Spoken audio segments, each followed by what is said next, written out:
Tout a commencé en 1917, lorsque Georges Clemenceau, le célèbre Vendéen, devient président du Conseil. Il décide alors de mener la France à la victoire et à un traité de paix, prenant en compte la souffrance des Français. Cela remotive la population et un nombre important de jeunes volontaires s'engagent dans l'armée.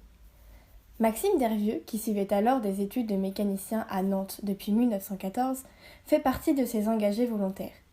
Il a alors 19 ans. Le 11 novembre 1918, il n'est pas démobilisé puisque la durée de l'engagement de l'époque était de 4 ans. Il est envoyé en Allemagne, à Mayence, près du Rhin.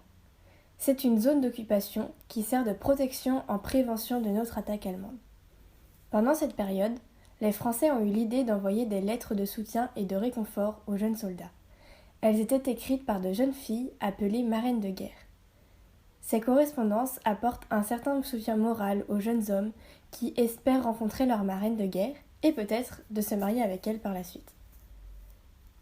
Parmi les marraines de Maxime, il y a Mathilde Ingot. Elle vient d'un milieu plus aisé que lui et sa famille et elle ont souffert de l'occupation dans les Ardennes.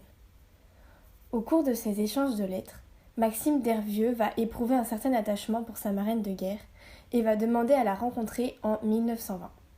Cette rencontre a lieu à Strasbourg, car c'est à mi-chemin entre le lieu de garnison du jeune soldat en Allemagne et là où habite Mathilde. Un an plus tard, en 1921, ils se marient dans les Ardennes. Ils se sont installés en 1932 à La Roche-sur-Yon et ont eu 4 filles.